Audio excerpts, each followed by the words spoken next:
السلام علیکم ګرانو دوستانو. په روانه مارچ میاشت کې د افغانستان او هندوستان لوبډلو ترمنځ د لوبو وروستي معلومات مو په همدې ویډیو کې راټول کړي دي. په دې هیله چې ویډیو تر اخره را سره وګورئ.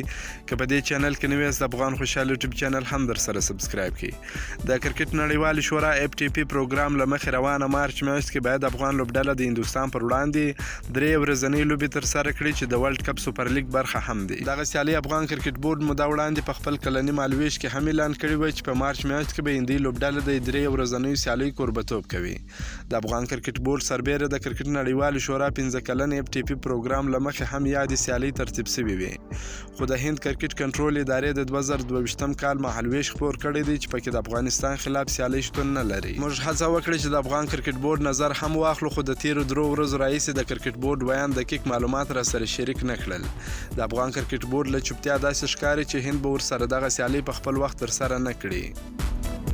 هندي لوبډله اوس مهال د سریلانکا خلاف سیالیو کې مصروفه ده چې د مارچ تر 12 نیټې به د سریلانکا خلاف 2 ټیسټ سیالۍ هم ترسره کړي او د مارچ په 16 نیټه به انډین پریمیر لیګ پیلېږي. له مارچ له 12 څخه بیا تر 16 نیټې پورې ښه خالیګاه ده چې هندي لوبډله د افغانستان خلاف 3 ورځنۍ سیالۍ ترسره کړي، خو تر اوسه د دغه سیالۍ په اړه افغان کرکټ بورډ او هند کرکټ کنټرول ادارې کوم رسمي خبر نه دی ورکړی. که مو دا ویډیو خوښه شوې ویډیو در سره لایک کړئ. که په دې چینل کې نوی یاست د چینل هم در سره سبسکرایب کړئ. د نور تازه معلوماتو لپاره هم زموږ سره اوسئ. تر بلې ویډیو پورې د الله په امان.